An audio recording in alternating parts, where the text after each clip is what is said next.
Good and hi everyone, my name is Siti Faziera, binti Muhammad Solleh. I would like to share about an interesting topic which is understanding the disease of pedophilia. What do you understand about pedophilia? I believe everyone as well as the community do not have knowledge and lack of awareness about pedophilia. So we will discuss more further about it. First, what is pedophilia? Pedophilia is an ongoing sexual attraction to the pre-puberty children. It is considered as a paraphilia, a condition in which person's sexual arousal and gratification depends on the fantasizing about and engaging in sexual behavior that is extreme. Pedophilia is defined as recurrent and intense sexually arousing fantasy, sexual urges, or behavior that involve sexual activity with the prepubescent children, generally aged 30 years or younger, over a period of at least 6 months. A person with a pedophilia will called as a pedophile. There is high number of men with a pedophilia than women. What do we know about where the pedophilia come from? Recent studies show that pedophilia may have neurological origin. It has been suggested that this condition could be the consequence of brain failure to identify environment stimuli that arouse a sexual response. So, are pedophiles born that way? In study, pedophiles show signs that their sexual interests are related to brain structure and that at least some differences existed in their brain before birth. For example, pedophiles show greatly elevated rate of non-right-handedness and minor physical anomalies. Other evidence show that the disruption of neurological development while the child in the mother womb or in early childhood can contribute to the increased risk of a person developing pedophilia. While taking tests on visual spatial ability and verbal memory, men with pedophilia on average have lower score than normal men. According to media report announcing statistics by Women, Family and Development Ministry, 22,134 children were sexually abused from 2010 to May 2016, which more than 50% of them were raped. One of the most high-profile cases with the pedophilia involved Britain Richard Hager, who was found to have sexually abused about 200 children, most of them in Malaysia, between 2006 and 2014. In 2016, he was 22 life sentenced to life imprisonment by criminal court in London.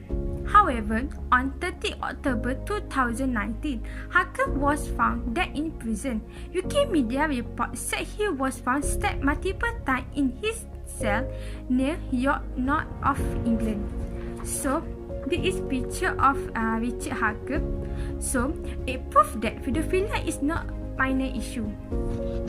In order for individual to be diagnosed with the pedophilic disorder, the following condition must be detected. First, at least a 6-month period in which the individual experiences frequent, strong sexual fantasy and urges involving sexual activity with a specific prepubescent child.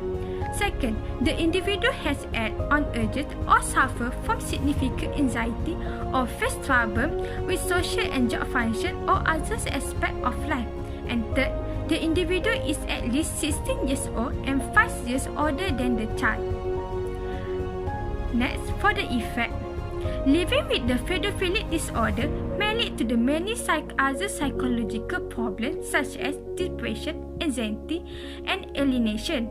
Pedophiles diagnosed with the disorder usually experience feeling of frustration, isolation, and difficulty in achieving their personal goals. Lastly, we will discuss about treatment for pedophilia. Most experts believe it is impossible to cure pedophilia.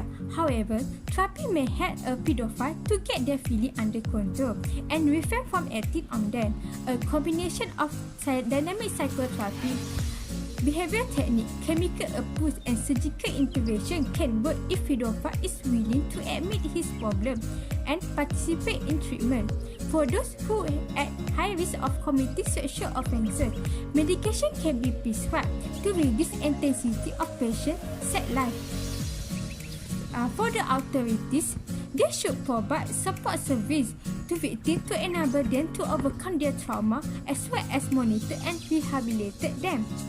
Lastly, the authority can also identify pedophiles by monitoring their social media users to check if they have the tendency to share photographs of children undressed. In conclusion, children experiences abuse and violence mostly because of failure of adults, primarily their parents and guardians, to protect them. So the question now is, how do we support our children? We have to empower them to speak up if they are being abused or if they are uncomfortable with someone touching them. And we have to believe them. It is not enough to acknowledge children's rights. We have to make sure that they can access their rights. That's all from me. Thank you.